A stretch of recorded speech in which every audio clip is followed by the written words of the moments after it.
It started like a digital wildfire. One clip, 15 seconds long, ripped from a decade-old courtroom episode. A YouTuber uploaded it with a title that screamed for blood. Judge Judy exposed, the moment she finally lost it. Within hours, the view counter spun like a broken meter. 1,000,000, then 2, then 5. By midnight, the internet had chosen its next villain. In the clip, Judy's voice sounded cold, dismissive, almost cruel. She told a struggling single mother, "You made your bed, now lie in it." The camera cut to the mother crying, and the YouTuber froze the frame right there. Sad music, a slow zoom, then his voice. "This woman has ruined lives for entertainment. Why are we still celebrating her?" That line became gasoline.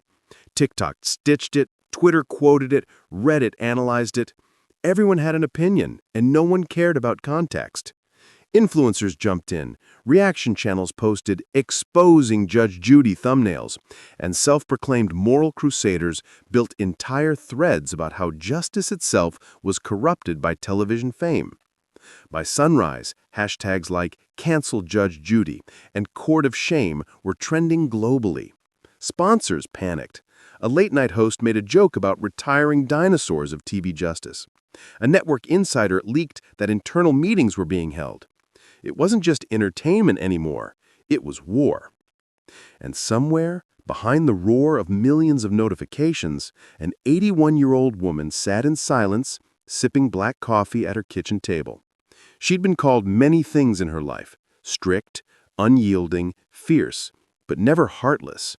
She stared at the phone lighting up beside her, her name trending in red, and muttered almost to herself, "They don't know me." Outside, the city was waking up, unaware that by noon, Judge Judith Sheindlin's courtroom, once a symbol of authority, would become the stage for one of the most shocking reversals in internet history. Because what the YouTuber didn't know, what no one knew, was that the clip he'd twisted was about to come back to life in front of the world. And this time, the truth would have its own spotlight. But for now, the digital storm raged on. Comment sections filled with fury disguised as justice. Strangers celebrated her downfall as if it cleansed something in themselves. "She finally got what she deserved," one comment read. "No one's untouchable anymore," said another. The YouTuber, young, smug, confident, posted a follow-up video the next morning. He smiled into the camera saying, "We did it, guys. Accountability wins again." He had no idea that the very courtroom he mocked would soon summon him by name. Friends, imagine this. A woman who spent 40 years defending truth, suddenly accused of betraying it. What happens when a lifetime of integrity meets the ruthless speed of viral outrage? The answer, as the world was about to learn, wouldn't come from the internet. It would come from the bench, where silence speaks louder than 1,000,000 views. And by the end of that week, even her harshest critics would say the same words that stunned the world. She didn't fight back with anger. She fought back with truth. But before that redemption could begin, the storm had to hit its peak. Because that morning, when the courtroom doors opened and the cameras rolled again, the internet didn't know it was about to watch the story flip. What happens when the internet's fury meets a woman who's built her entire life on truth? The answer was coming, live, unfiltered, and unforgettable. Long before television lights and viral hashtags, Judith Sheindlin was just a young law student from Brooklyn who refused to be ignored. She was small in stature, but impossible to overlook, sharp-eyed, fast-talking, unshakably confident. She'd grown up in a working-class home where her parents taught her 2 rules: tell the truth and own your mistakes. They weren't glamorous values, but they built the foundation of everything she became. As a young prosecutor in the 1970s, Judy walked into courtrooms full of men who laughed when she spoke. She didn't raise her voice, she sharpened it. Every case she argued, every verdict she read, carried that same heartbeat: fairness above everything. She once told a reporter, "I don't need to be liked, I need to be respected." But beneath that iron exterior was someone deeply human. Her friends remember the Judy who sent handwritten notes to clerks who lost family members, who secretly paid a struggling intern's rent for a month, who once stayed after hours just to talk to a teenage defendant about turning his life around. She didn't see the courtroom as a stage. She saw it as a classroom where people could still learn right from wrong. Decades later, when she became Judge Judy, the face of televised justice, that chord didn't change. Her voice was still sharp, her tone direct, but her intention was always the same: to make people face their truth. If you lie, you're stealing someone's time, and that's unforgivable, she often said. So when the YouTuber's clip painted her as a bully, it wasn't just an attack on her words, it was an attack on her purpose. The line, "You made your bed, now lie in it," had been said during a case about responsibility, not cruelty. The full episode, long forgotten by most, showed Judy helping that same woman find childcare resources after court. But that part never went viral. The internet saw judgment. It didn't see compassion. To understand Judy Shineland is to understand her contradiction, the balance she carried between mercy and accountability. She believed that people could make mistakes, but she also believed they had to stand tall afterward. Mercy, she once told her bailiff, means giving someone a chance to rebuild, not pretending they never broke something. When the storm hit, Judy didn't call publicists. She didn't film a teary apology video. She didn't beg for forgiveness. She went quiet, the same kind of quiet she'd practiced in decades of facing angry defendants, hostile lawyers, and cameras waiting for her to break. In that silence, something powerful stirred. People who had worked with her began speaking out. Former producers shared behind-the-scenes stories of Judy comforting victims after filming. Old clips resurfaced, moments where she hugged sobbing mothers, where she said softly, "You're stronger than you think." Slowly, a different picture began to form, not of a celebrity judge, but of a woman who had spent a lifetime balancing on the knife ledge between justice and compassion. Never perfect, but always sincere. Friends, think about this. How easy is it to destroy a lifetime of integrity with one viral edit? How fast do we trade context for outrage? That YouTuber never met Judy, never spoke to her, never asked why she said what she said. He just saw numbers, clicks, views, comments, and thought, this will trend. But for Judy, the only trend that ever mattered was truth. In her world, honesty wasn't entertainment. It was oxygen. His name was Evan Cole, 26 years old, slick, ambitious, and addicted to the glow of the upload button. Online, he was known as the Truth Teller, a self-proclaimed social watchdog who exposed injustice in high places. In reality, Evan wasn't a journalist. He was an algorithm chaser, someone who understood that in the age of outrage, emotion was currency, and nothing sold faster than moral fury. He'd built his channel on calling out celebrities, politicians, and anyone else who stumbled in public view. His formula was simple: take a clip, twist the context, and feed the audience what they already wanted to believe. Outrage had become his brand. Every upload came with a caption that sounded righteous but dripped with manipulation. They think they're untouchable, caught on camera, justice for the people.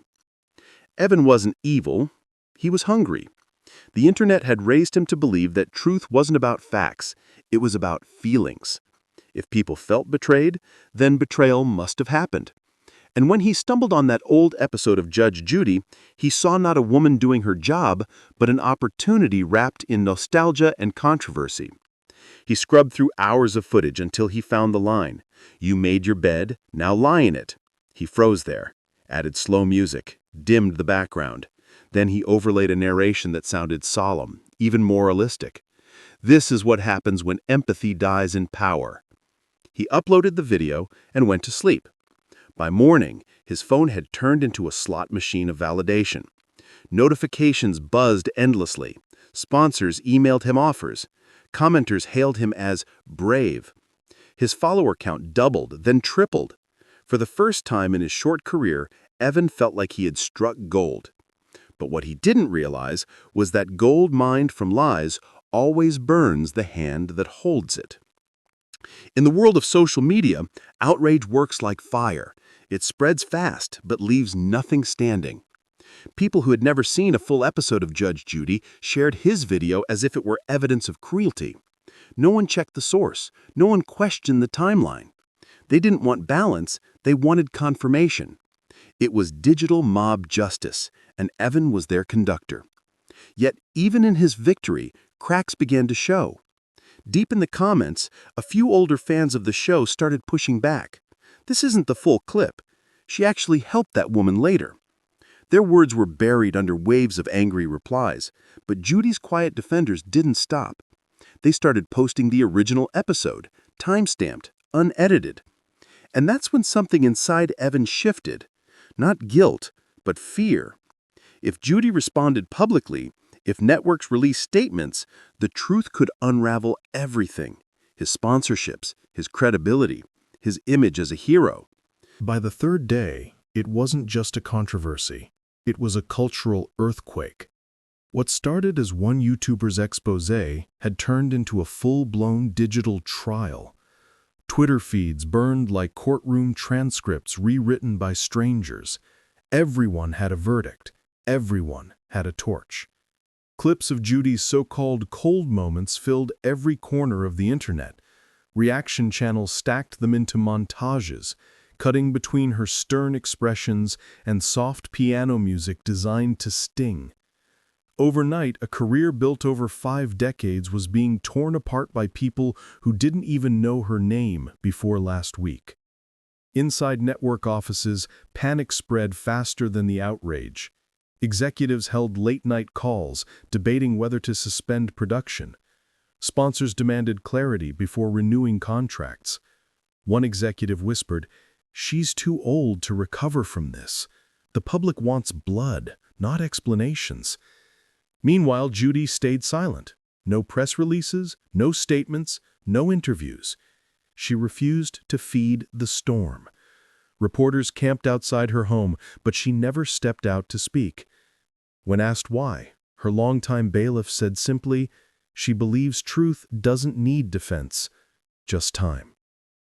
It was a Friday morning when the doors to Judge Judy's courtroom opened again. The air felt heavier than usual, like the world was holding its breath. Every seat was filled. Journalists, bloggers, curious spectators, and even influencers who'd once mocked her now lined the back row, clutching their phones like weapons. The bailiff called the room to order, his voice echoing through the walls. Judy stepped out from her chambers slowly, deliberately, in her familiar black robe. The chatter dissolved into silence. Cameras focused, microphones waited, and somewhere in the second row, Evan Cole, the YouTuber himself, sat with a smirk barely hiding behind false confidence. "Good morning," she said. Her tone was even, her posture regal. "Let's begin."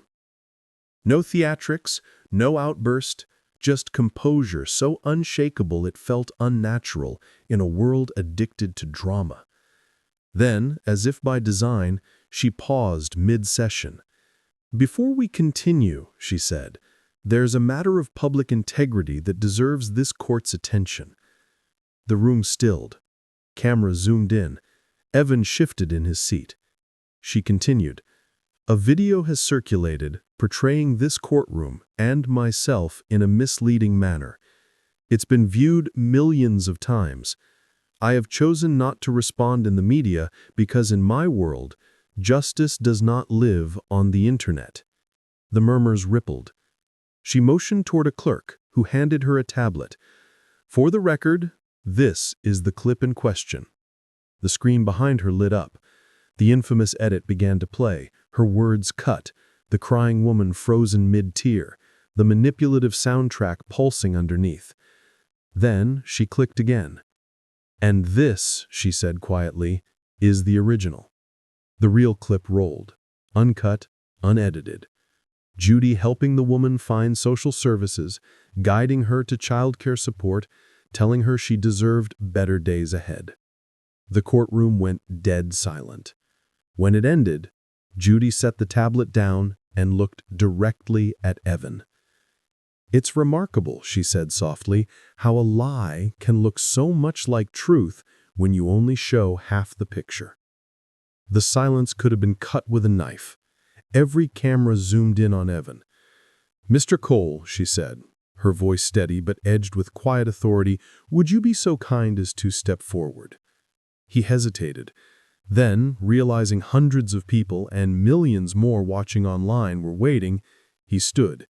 His sneakers squeaked on the polished floor as he walked toward the front. The bailiff guided him to the stand. "Do you swear to tell the truth, the whole truth, and nothing but the truth?" "I do." Judy leaned forward slightly. "Mr. Cole, you've presented yourself online as a truth teller.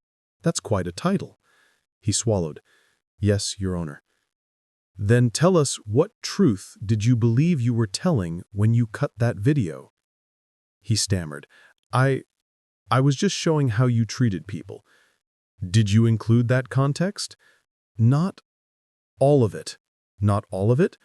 Or none of it?" A nervous laugh rippled through the audience. "I didn't think it mattered." "Didn't think it mattered?" she repeated. "So you decided that what millions of people believed was less important than how many of them clicked?" Her voice was calm but devastating. She nodded to the clerk. Another video appeared. His editing software, subpoenaed records showing how he'd deleted scenes of compassion. Gasps filled the room. Judy's gaze never wavered. "She called yourself the truth teller," she said. "Yet you cut the truth in half to fit your story. Tell me, Mr. Cole, what did you gain?" He whispered, "I didn't mean harm." "But you caused it," she said quietly. "And that's the thing about harm. It doesn't care about your intention."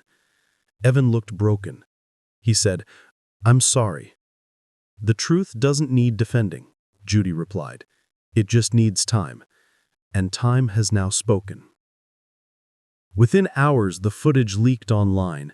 The moment she exposed his manipulation, the quiet tremor in his voice when he said, "I'm sorry," the calm authority in hers when she replied, "Time has now spoken," the internet that had once roared against her suddenly froze.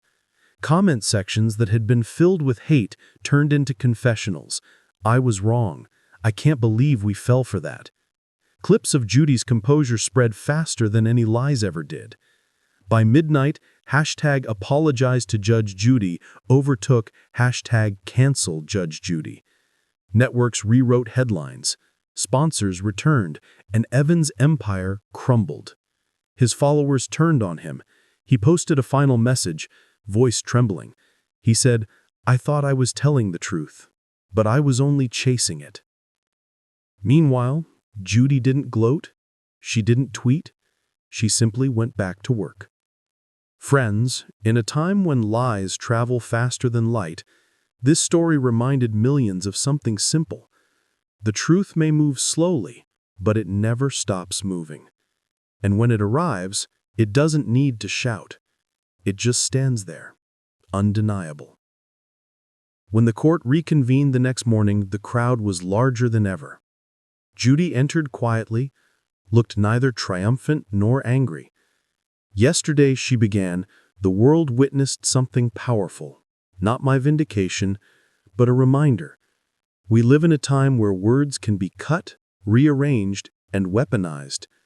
But character, that can't be edited." She looked toward Evan, her voice trembling slightly. "Responsibility isn't about never making mistakes. It's about facing them without excuses. I have spent my life asking people to tell the truth, not because I expect perfection, but because truth is the only way we heal." Her eyes softened. "Mr. Cole, I don't need an apology. What I need, what the world needs, is honesty. Don't spend your life tearing others down to build yourself up. You'll only end up standing on ashes." Then she looked back at the audience. Mercy is not weakness. Silence is not surrender. Sometimes the strongest voice is the one that waits until the noise fades to speak. A quiet applause spread across the room as she rose. Court is adjourned.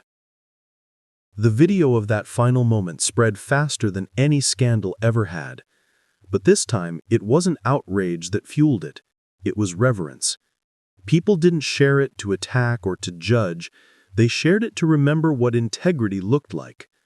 Across the world, families sat at dinner tables and talked about what happened. Parents reminded their kids that truth isn't what gets the most likes. It's what stands the longest. Evan Cole disappeared for a while, then returned with one video, "I got it wrong." He spoke softly about how chasing outrage almost destroyed him, and how that courtroom taught him the difference between influence and integrity. The comments were kind. Even Judy's fans forgave him. She hadn't just cleared her name, she'd reminded the world that justice isn't a weapon, it's a mirror. Friends, if this story moved you, if you still believe truth matters more than trends, share it. Because sometimes the smallest act of honesty can light a fire brighter than any lie. In a world where outrage wins the first round, remember, truth always wins the last. The screen fades to black. Next on the Courtroom Chronicles, the judge who forgave a killer. A heartbeat of silence, then the gavel strikes one final time, firm, final, unforgettable. The sound echoed long after the screen went dark, that single, resolute strike. It wasn't just an end of an episode, it was the sound of something larger, a culture pausing. Millions who had once scrolled past the truth without blinking suddenly sat still, realizing what they had witnessed wasn't entertainment, it was a reckoning. Commentators called it the day the internet met accountability. Viewers who had